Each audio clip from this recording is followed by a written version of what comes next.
it is the highest mountain in the Alps. But deep inside the icy slopes of Mont Blanc are hidden lakes. A secret water world that is stunningly beautiful, but deadly. 100 years ago, one of the mountain's hidden lakes burst forth, sending a wave crashing down toward the villages below.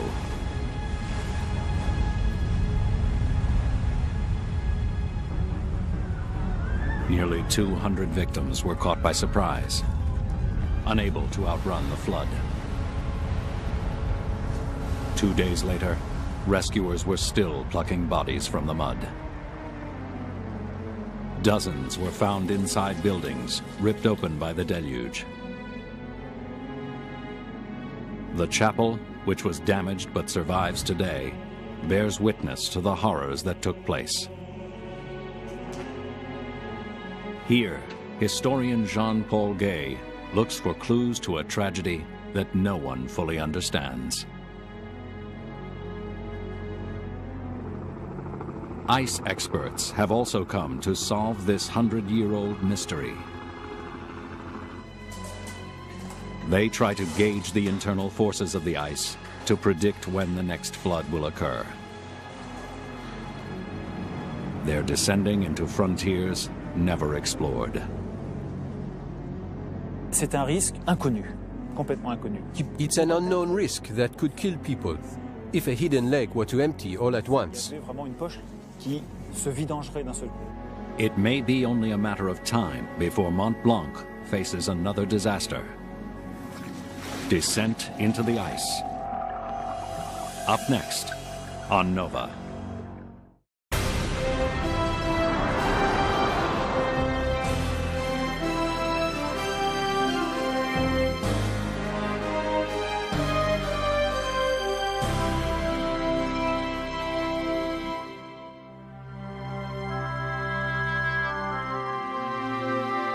Major funding for Nova is provided by the Park Foundation, dedicated to education and quality television. Science. It's given us the framework to help make wireless communications clear. Sprint is proud to support Nova. We see an inventor. At Microsoft, your potential inspires us to create software that helps you reach it. Your potential, our passion. And by the Corporation for Public Broadcasting, and by contributions to your PBS station from viewers like you. Thank you.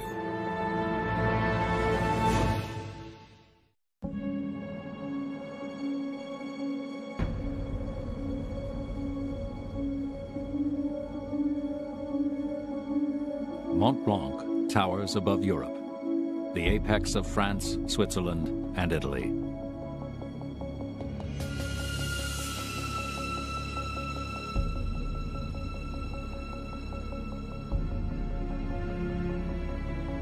But after 200 years of exploration, this mountain is still untamed.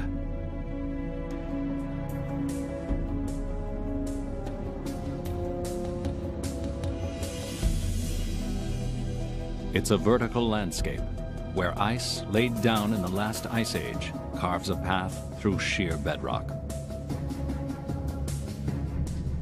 These frozen rivers are known as glaciers, but their uneven surfaces filled with teetering ice blocks only suggest the greater dangers that lie within.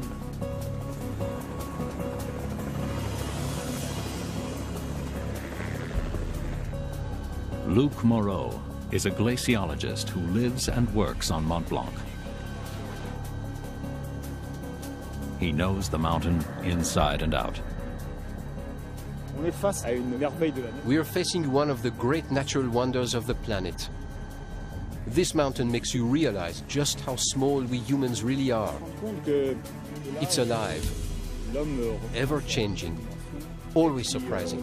C'est vivant.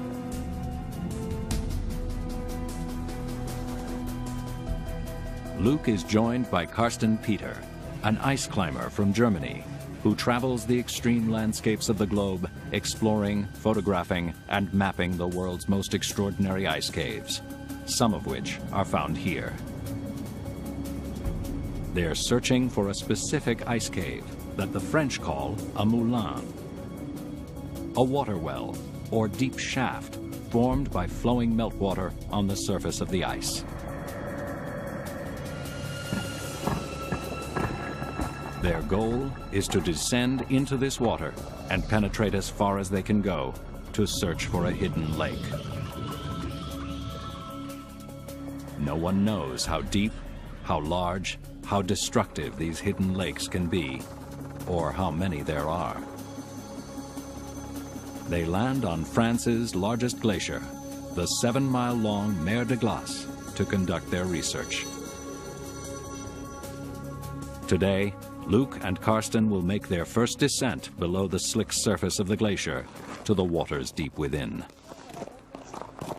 They'll camp on the ice for several days, but it's not exactly roughing it. Their food has been flown in by helicopter. Meals are orchestrated by Luke's wife, Evelyne, a professional chef. Luke calls himself a glacianaut. He's well aware of the risks. Here we have two kinds of risks. First, there are subjective dangers, based on the skill of the climber. Then there are objective dangers from the environment itself. To minimize those risks, we've adopted some precautions taken by cavers with crampons, ice axes, ice screws, and a helmet. Because once you're inside, there could be ice or falling rock, rushing water, so we need to be always totally alert.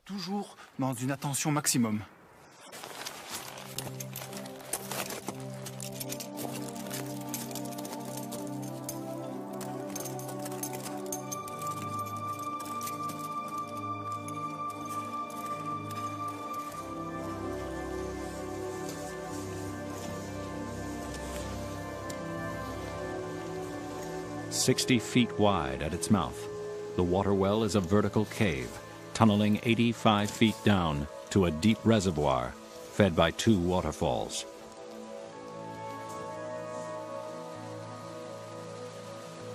From here, we see the inner workings of a glacier.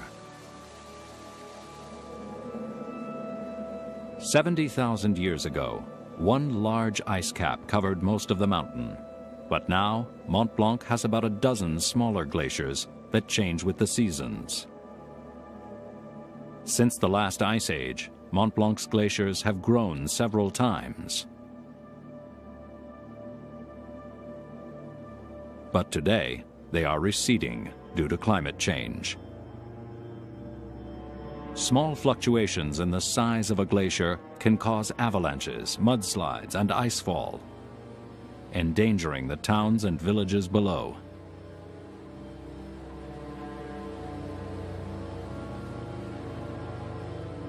But the ultimate danger may be from a hidden lake. They are undetectable under the ice, and the only way to find one is to travel inside the glacier as far as is humanly possible. On the Mer de Glace, the ice is 1,000 feet thick.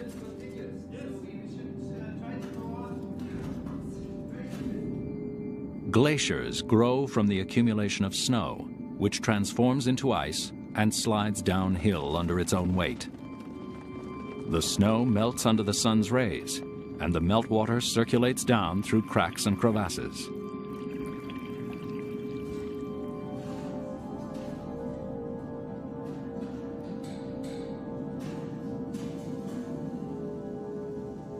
On some glaciers, water will find a fault in the surface and plunge downward through the weakness, carving out a deep shaft. These are water wells, and they act as the starting point for tunnels of meltwater that flow inside the glacier.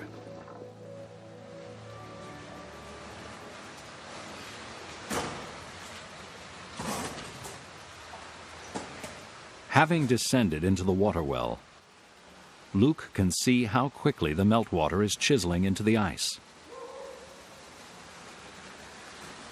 Over time, the ice shaft will change shape according to the temperature of the water and the strength of the ice.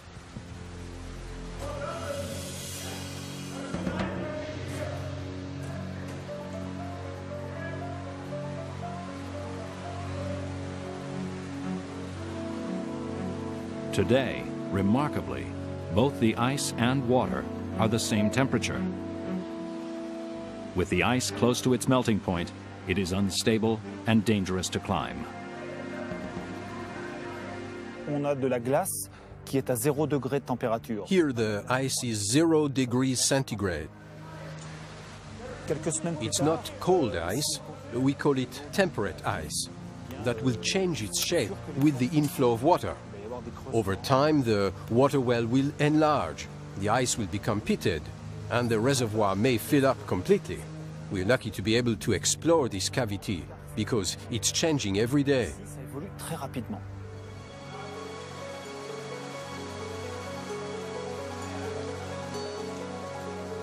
Depending on the temperature of the ice, the walls they're climbing can vary from the hardness of concrete to the softness of wood, where ice tools can easily come loose.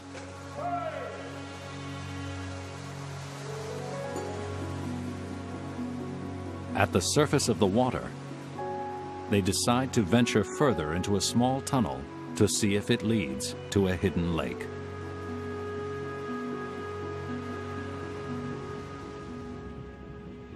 They have to wait until nightfall to continue their climb deeper into the ice.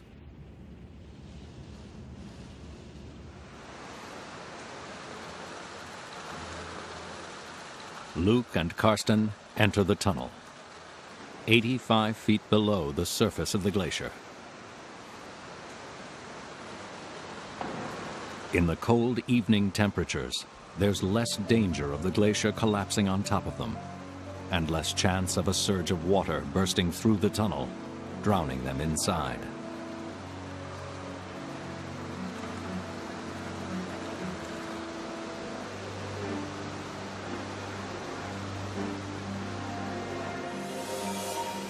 They risk capsizing in their inflatable raft.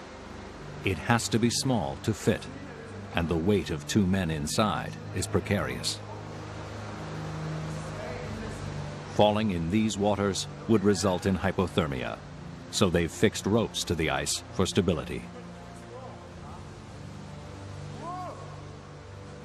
This journey is the closest they'll come to understanding the dynamics of the innermost depths of a glacier where hidden lakes are most likely to form.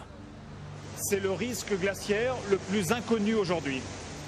The hidden lakes are the least known danger that we face today from a glacier. We have very little information about the danger because it's so hard to penetrate within the glacier.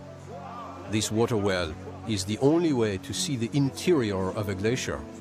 We can see how water circulates, how it's held back. Is it always flowing? We are not sheltered from a hidden lake bursting. They're impossible to detect, impossible to predict. Impossible à prévoir.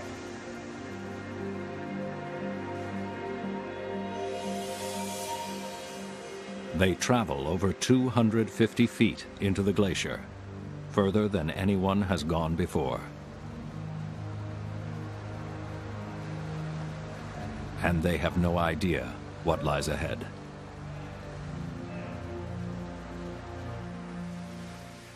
Luc is looking for signs of a hidden lake, held in place by a barrier of ice. 100 years ago, the barrier burst. And millions of cubic feet of water cascaded down the mountain, drowning the villages below.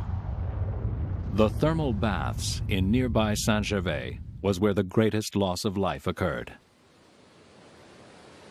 Visiting the now rebuilt spa, historian Jean-Paul Gay has pieced together the moments that led up to the deadly flood. En It's 1892 in early July, and there are 300 people staying here. Spa guests, but also staff, caterers, chambermaids. It's like a little town down at the bottom of this gorge. They're getting ready for a nice evening at the resort. A pianist has come from Geneva to give a concert that evening. It's a place where people come for treatment. They come to enjoy the waters. In the 19th century, people ate a lot in France. They liked good meals, and of course this played havoc with their health. And so every year they would come for 2 or 3 weeks for the waters of Saint-Gervais. They would drink the water, they would take baths, they would take showers to try to improve their health. July 11th was a very hot day, and the spa guests sought out ways to cool themselves off at a nearby waterfall.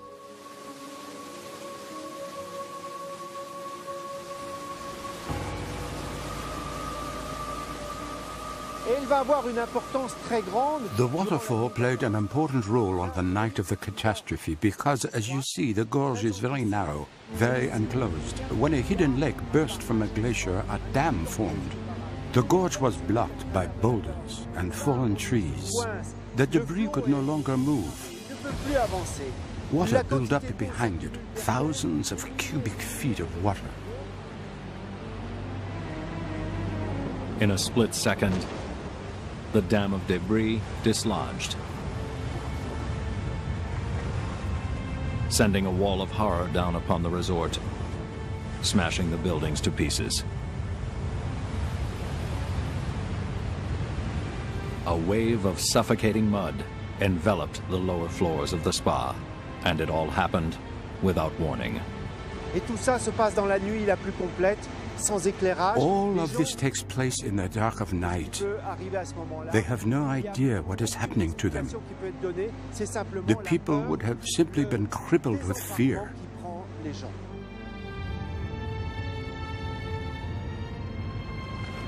The roar of the floodwaters sent panicked villagers running for higher ground. They were the lucky ones who were among the living at dawn. One woman, swept downriver, saved herself from the mud by grabbing onto the balcony of a collapsing house. It took 2 days for victims' bodies to be recovered. Some were washed down to Lake Geneva, 50 miles away. Many were never found. In the village of Bionnet, 9 houses and their 33 inhabitants were swept away. The schoolhouse still stands today, but many of the pupils at home that night in bed were drowned. We know who they are, because the original school register was found by Jean-Paul Gay. Typically, what is written here is, she finished school and went on to university. He left to work in the fields with his parents. But here, on that date, you can see, she died in a catastrophe of the 12th of July. There are 4 kids on this page.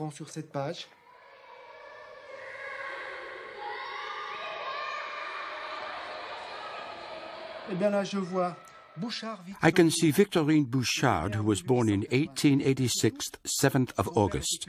Her father was a farmer in Bionnet, so she was 6 when she died in the catastrophe. And then we can see another child by the name of Bouchard, and indeed, it's her brother. His name was Henri, who was 3 years older. So there you have it, a brother and a sister who died.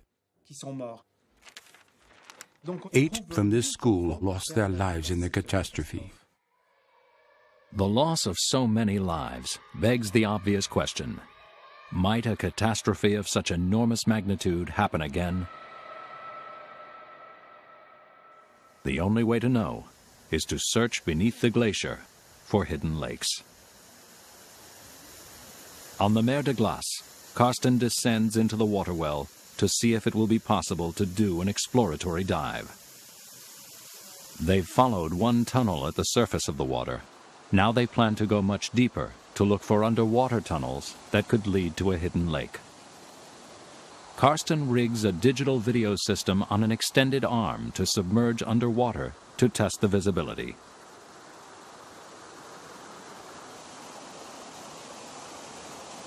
He wears special goggles that project the recorded image onto the lenses before his eyes. Like a virtual reality video game, he can manipulate the camera without succumbing to the icy water himself.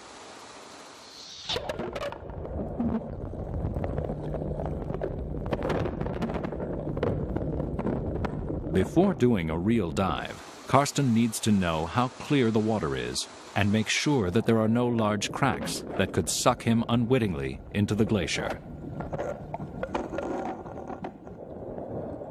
For me, it's just another world. To dive into another world, you can't see it from the outside exactly. How, for example, the visibility is, how the crystals, how the formations, how the whole situation is. So it was good to have this preview with a remote DV cam, just to judge if the effort of a diving expedition is justified.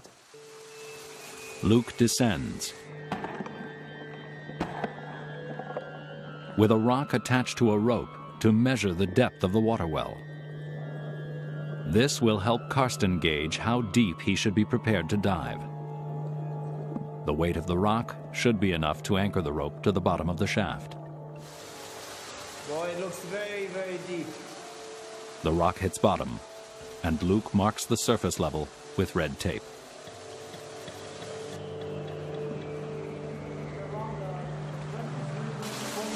meters.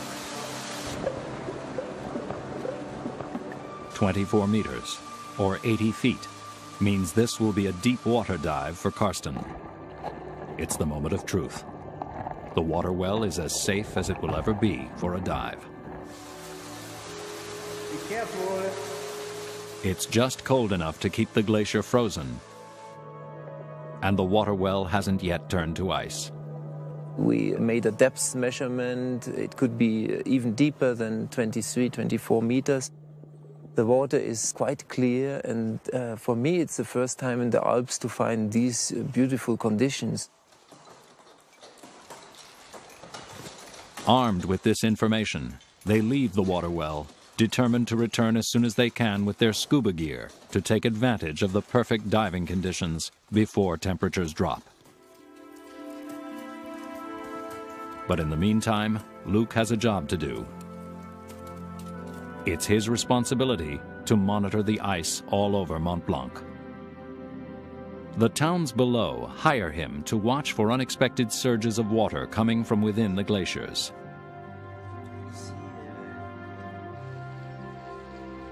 His commute is one of the most beautiful on Earth. He takes a gondola to an elevation of almost 7,000 feet. His dog Poppy, a husky mix, is always at his side as he ascends to the Argentière Glacier, the second largest in France.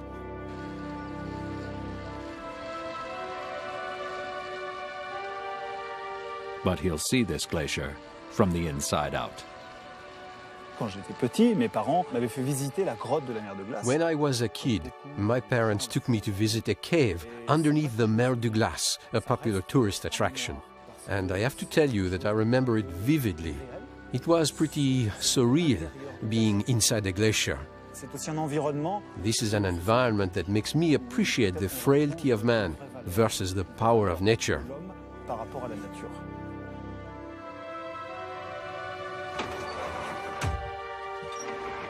Luke works for a hydroelectric company, which has built one of the only underglacier labs in the world.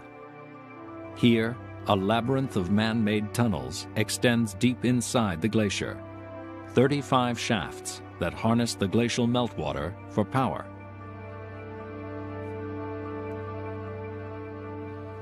Le mouvement. My work here is to measure the movement of the glacier and determine exactly where the water flows. The water is collected underneath this icefall and then channeled to fill a reservoir down valley, which produces electricity. As there are so few sites like this in the world, it's very useful for original research.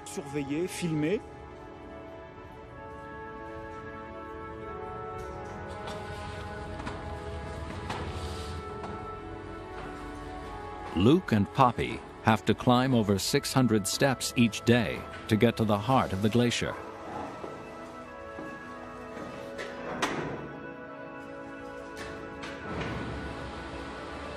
Just when one flight is done, another appears at the end of a long tunnel.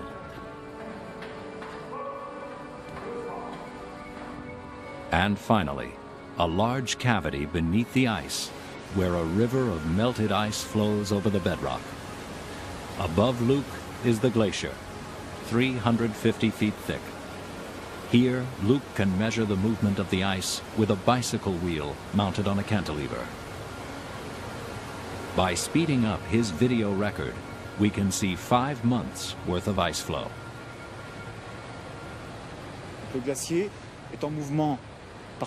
As the glacier slides down the mountain, it spins the wheel. It moves 2 feet per day, or about an inch an hour. To my knowledge, it's the only instrument that can measure the movement of a glacier from below. Since this is electronic instrumentation and there's all of this sand and water, we have to check the equipment regularly. It's an extreme environment. The wheel is wired to an instrument that plots the speed of the glacier. We're able to see that in summer the glacier moves faster than in winter. That's because the increased meltwater acts as a lubricant. Luke can also measure the amount of water flowing under the glacier and detect any abnormalities in its flow. If a hidden lake were to burst, his instruments would pick up the increase in volume and warn the village below of a possible flood. It's rare that a glacier can be monitored so closely. Using a fixed camera mounted 650 feet from the ice, Luke has created a one-of-a-kind movie of a glacier as it moves over the course of a year.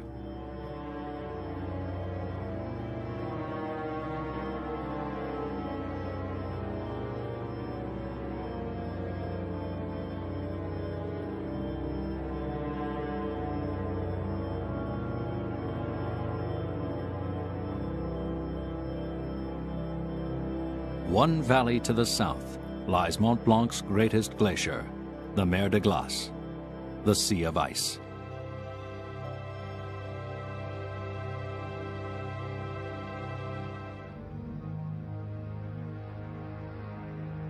Waves of crevasses and undulating ice bands churn up the bedrock below, making the glacier look dirty and gray. At this time of year, any surface water is frozen solid, except at the Moulin, the water well that Luke and Karsten explored. The team flies in their specialized gear for what will be a technically challenging dive at high altitude and in extreme cold. They'll use a combination of cave diving and cold water diving equipment. A single diver's rig weighs 132 pounds. Karsten is undergoing considerable risk in a new attempt to find evidence of Mont Blanc's hidden lakes. They return to see that winter has set in. A dive here seems improbable. The recent snows have accumulated in the water well. Luke will have to figure out how deep the snow is and whether he can even stand on its surface without falling through.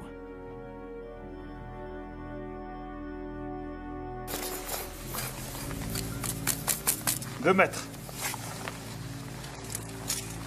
He's clipped into an anchored rope so he can be pulled out in case he breaks through the snow into the water below.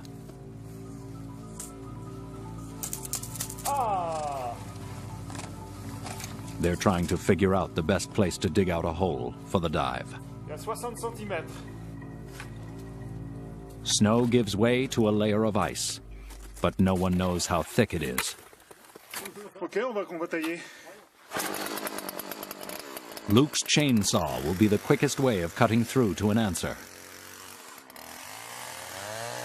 He has to be careful not to flood the motor.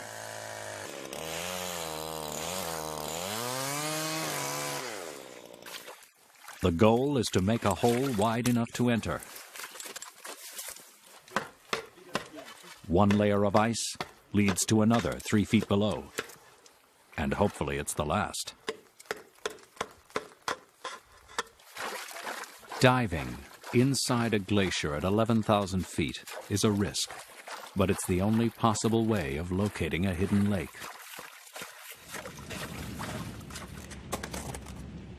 To beat the sub-freezing temperatures, they work into the night.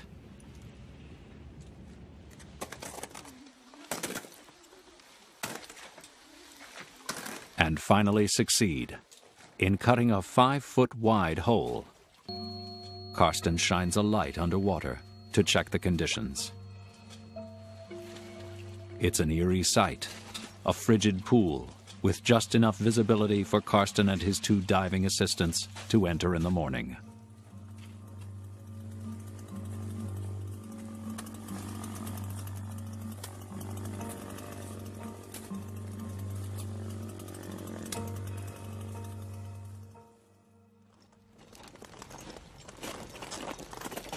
Dawn brings with it a strange sight. Men in diving suits, wearing crampons while rappelling into an ice shaft high in the Alps. This will be the first underwater dive ever done on Mont Blanc. It will be a little process now to bring all the luggage down. So we have very heavy diving equipment. Some of these equipments, they weigh more than 50, close to 60 kilograms. So it's really a hard work first. Okay. Tire un peu. Okay. The heavy tanks are lowered down first. They're handled carefully because gas under pressure can be highly explosive. The depth of the water requires them to breathe nitrox. We dive here with nitrox. This is a mixture, an enriched mixture. At a certain pressure, the oxygen becomes toxic, and so you have to beware. You have to have a diving plan, and you have to behave according to your mixture. The mixture has more oxygen than nitrogen to reduce the time they'll need to spend on their way back up to the surface decompressing after the dive.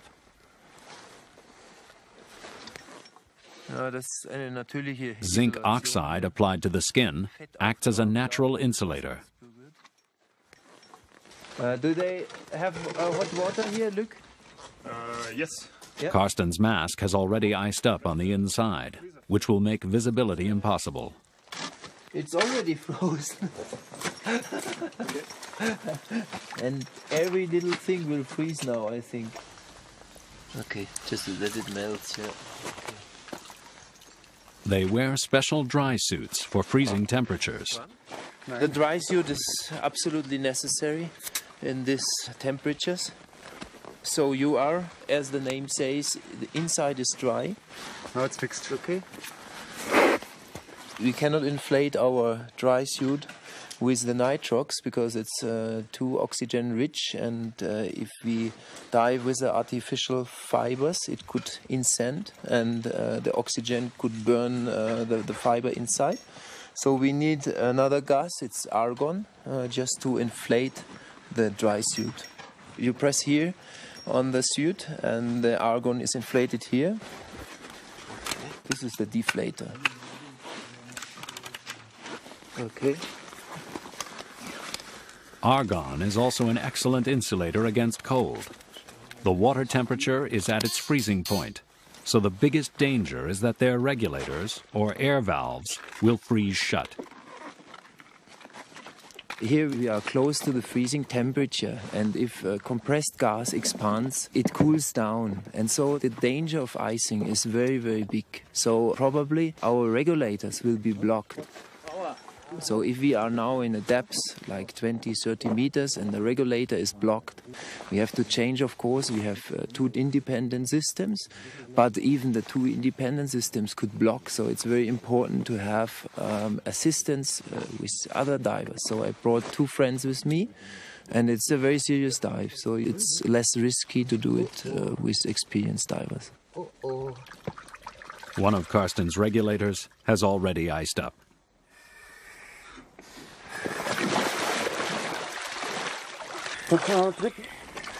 A regulator that's frozen open will allow all the precious air needed for the dive to escape.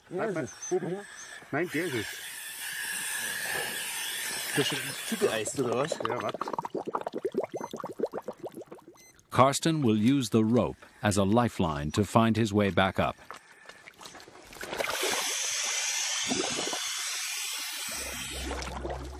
He descends into the water well to take an initial look.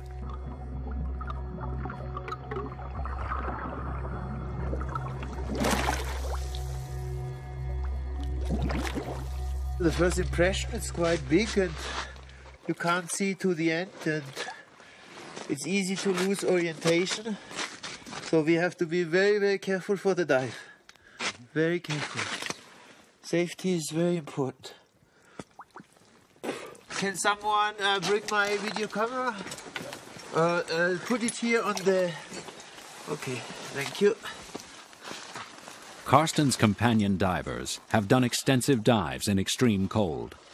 Their combined experience will be the greatest guarantee of safety. But their regulators keep freezing open, with gas leaking out before they've even looked below the surface.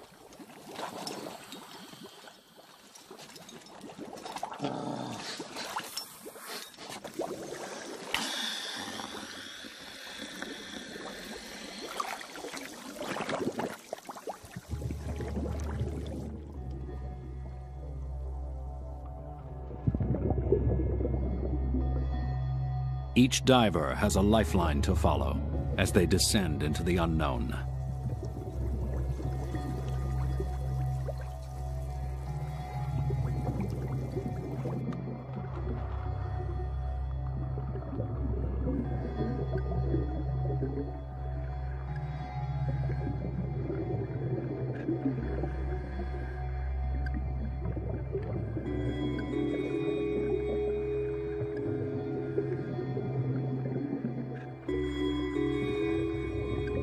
The visibility is marginal due to a high concentration of ice crystals mixed into the water.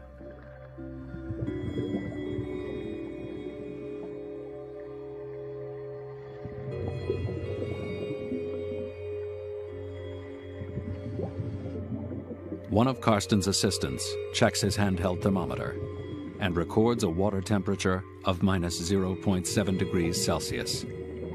It's remarkable that the temperature is actually below freezing in a pool of water.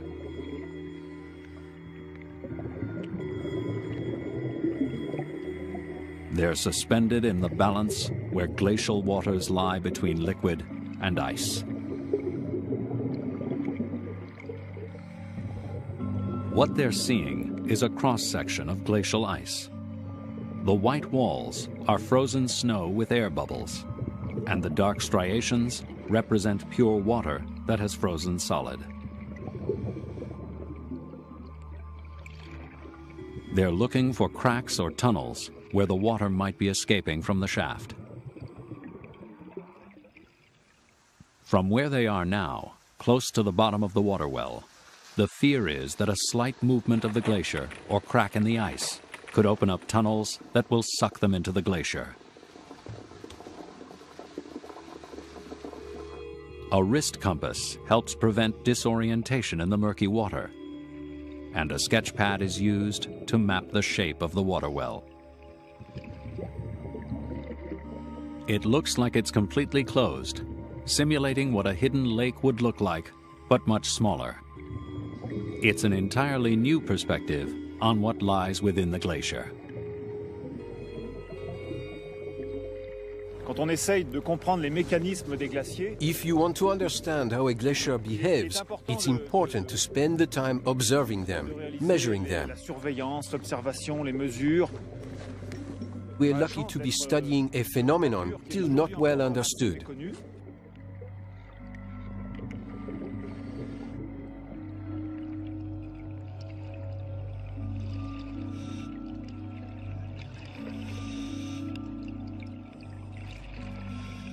But formations like this are not permanent. As the glacier shifts, small cracks could appear, and over time the water would drain out. But something much more powerful happened in Saint-Gervais 100 years ago, when the ice walls surrounding an enormous hidden lake burst, releasing millions of cubic feet of water. But today, all is well. Like a jacuzzi in the ice, the bubbles are a reassuring sign, unless frozen regulators are leaking excess gas. 80 feet, that's quite deep. Their dive plan has reached its time limit. They have to come to the surface now or succumb to decompression sickness. On a l'impression qu'ils sont arrêtés à... It looks as though they've stopped 10 feet below the surface. If they went all the way to the bottom, beyond 60 feet, they'd have to come up slowly and make decompression stops.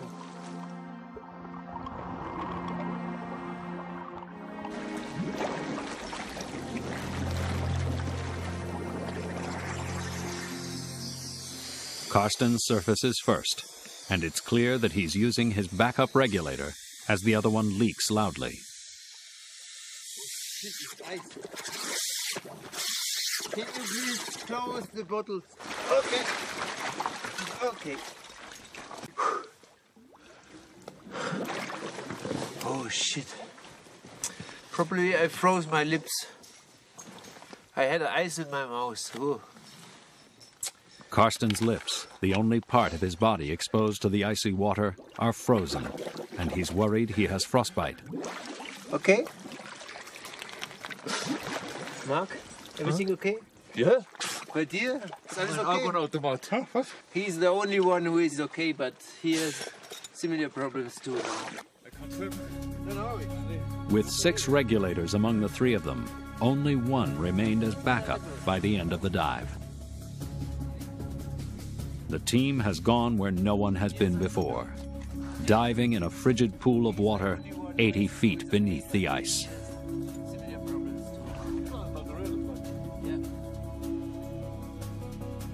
They found no cracks or tunnels, and they still don't know whether there could be a hidden lake further inside the glacier. There is one other way to find out.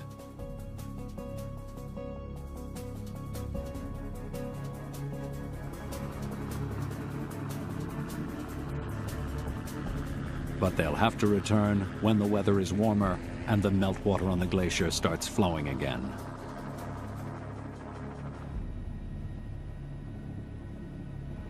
To the untrained eye, the difference is almost undetectable as winter releases its hold on the mer de glace and the relative warmth of summer arrives.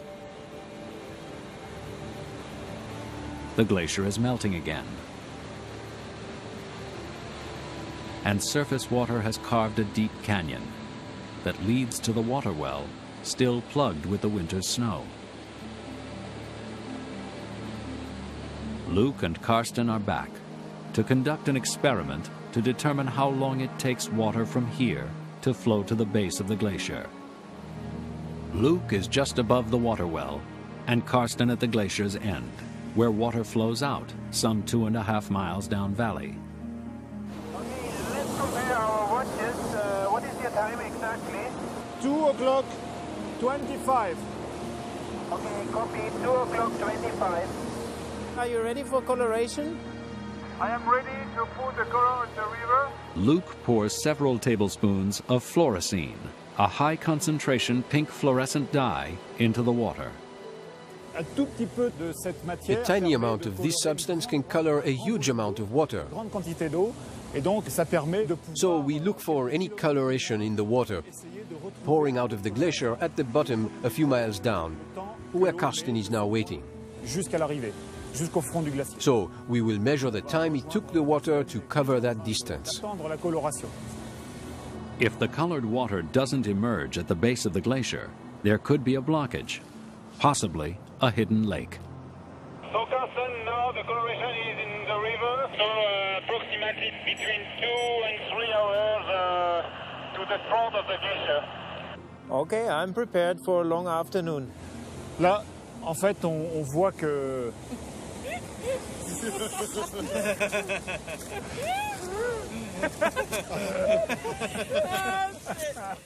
La dernière fois qu'il y a eu une opération de ce type, The last time this experiment was performed was 100 years ago, when they found it took 2 hours for the water to travel from here to the bottom of the glacier. et le front du glacier. Et Glaciologists were able to show that water takes twice as long to travel inside the glacier than it would in an open stream. sous les glaciers. Okay, have a good day. Thank you.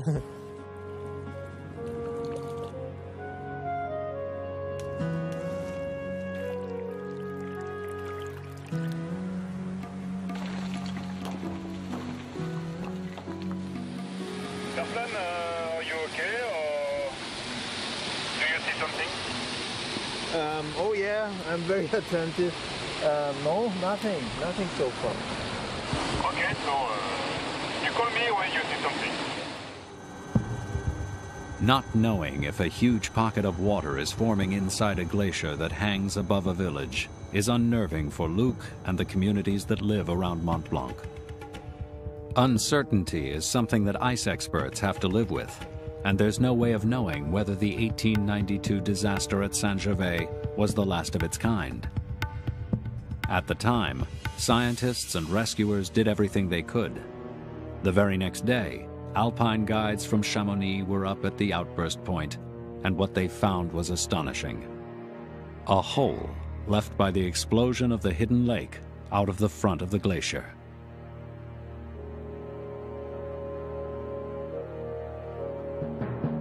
When the water drained out all at once, the roof of ice over the hidden lake collapsed, leaving a perfectly round sinkhole in the ice.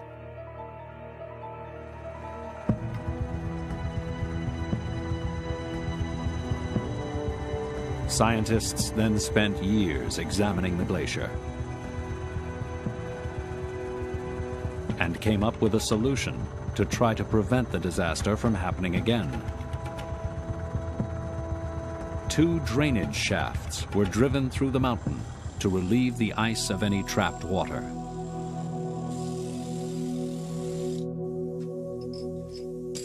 The drainage shafts are still maintained. Ice is scraped out of the tunnel every 5 years, so water can easily flow out of the glacier in the warm summer months and be diverted away from the towns below. But no town in the Alps is completely safe. Small pockets of water burst all the time, and there's no way to rule out the threat of larger, potentially damaging hidden lakes. The best safety measure would be to find a way to predict where they are, as Luc and Karsten are trying to do. Look for Carsten, look for Carsten. Yes, Carsten? The color is arriving. Yes, super, perfect, Carsten.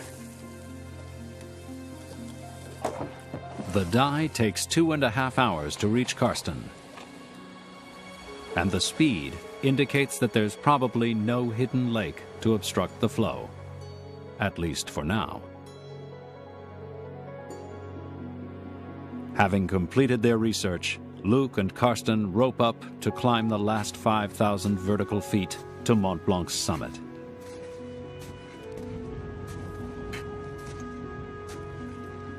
Luc has been there twice, but Karsten has never had the opportunity to climb the mountain.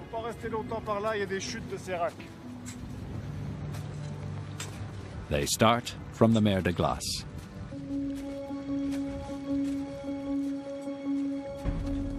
And take a route that travels directly up the glacier.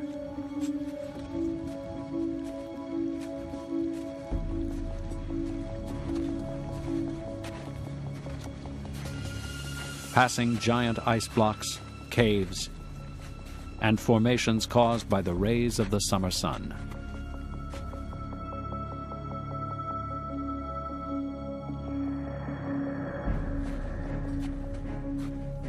Rising head and shoulders above the surrounding Alps, the snows of Mont Blanc are becoming increasingly unpredictable.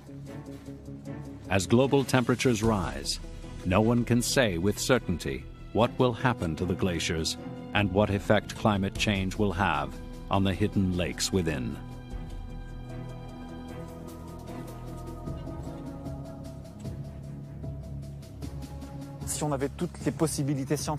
If we had all the scientific tools to detect a hidden lake, it would be very useful.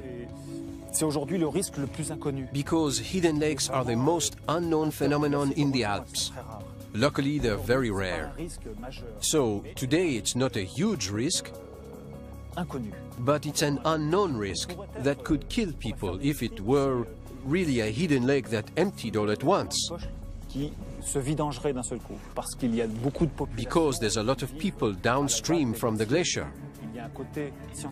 If we could see it, we could better understand the phenomenon, how it's created, how it evolves, and then how it can become a hazard.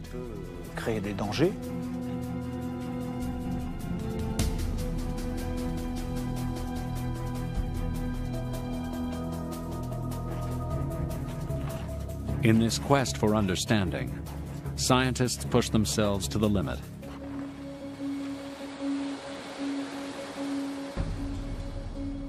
They explore the tunnels formed by rushing water deep within a glacier. They penetrate down to the bedrock in man-made shafts to plot the speed of slowly moving ice. It's a dangerous business, and no one knows whether it will solve the mystery of the unpredictable waters of Mont Blanc.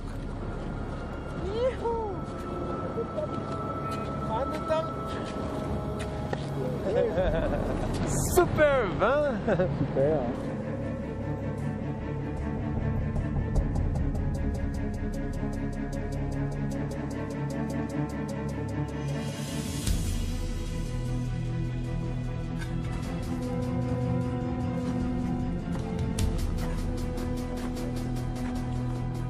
Over 300 people will reach the summit with Karsten and Luc today.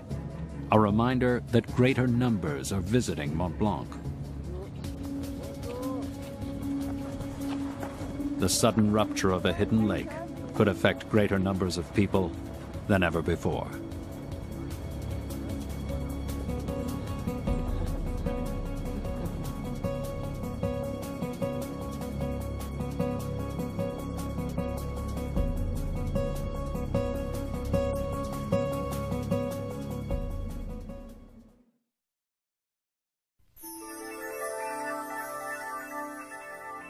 Glacial hazards take many forms.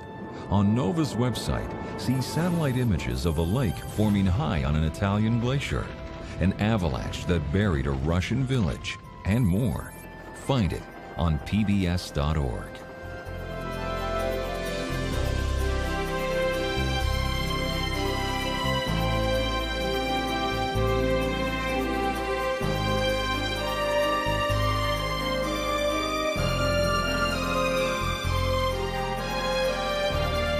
To order this show or any other NOVA program for $19.95 plus shipping and handling, call WGBH Boston Video at 1-800-255-9424.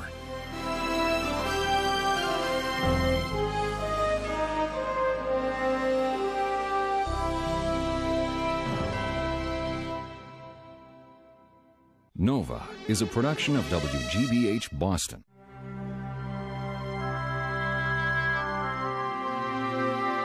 Major funding for NOVA is provided by the Park Foundation, dedicated to education and quality television.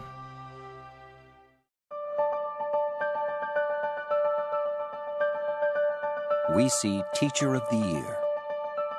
We see kids reaching their potential. It's what inspires us to create software that helps you reach yours. Science. It's given us the framework to help make wireless communications clear. Sprint is proud to support NOVA. And by the Corporation for Public Broadcasting, and by contributions to your PBS station from viewers like you. Thank you.